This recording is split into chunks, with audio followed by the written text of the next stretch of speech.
আমরা বাংলাদেশের উচ্চশিক্ষা নিয়ে যদি কথা বলতে যাই, তাহলে আমাদেরকে আসলে অন্য কয়েকটা জিনিস বিবেচনায় রেখে তারপরে কথাগুলো বলতে হবে। কারণ উচ্চশিক্ষা বা টারশিয়ারি এডুকেশন হচ্ছে গাছের আগার মতো। তো আমরা যদি গোড়া বাদ দিয়ে আগা নিয়ে আলোচনা করি বা আগার সমস্যার সমাধান করতে চাই, এটা আসলে কখনোই সম্ভব না। যত শিক্ষা উপরের দিকে যাচ্ছে তত এটা মানহীন হচ্ছে।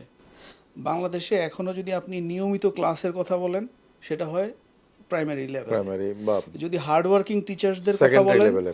প্রাইমারি সেকেন্ডারি লেভেলে। যত উপরে যাচ্ছে তত হচ্ছে আপনি এটা ফাফা। এবং আমরা যখন উচ্চশিক্ষা নিয়ে কথা বলছি, আমরা কিন্তু শুধু পাবলিক ইউনিভার্সিটি থেকে ফোকাস করছি। আর আমরা যখন বাংলাদেশের উচ্চশিক্ষা নিয়ে কথা বলবো, তখন কিন্তু আমরা বহুত পাবলিক অ্যান্ড প্রাইভেট দুটোই পিকচারটাকে। আর আপনি যখন প্রাইভেটের দিকে দেবেন, ফোকাস করবেন, তখন কিন্তু আপনি অনেক কিছু দেখবেন যেটা উন্নত বিশ্বের সাথে অনেক মিল। সেম টিচার যখন প্রাইভেট ইউনিভার্সিটিতে পড়াচ্ছে, তখন উনি কিন্তু সব কিছু ঠিকঠাক মতো করছে, কিন্তু উনি এখানে করছে না। তাহলে এখানে কারণটা কি?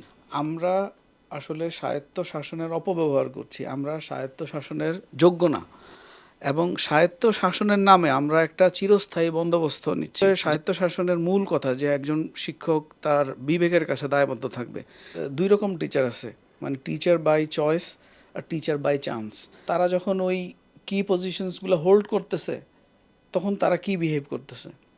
তার মানে হচ্ছে এই সিস্টেমটাই এরকম, যেখানে মানে যে যায় লঙ্কা সে হয় রাবণ।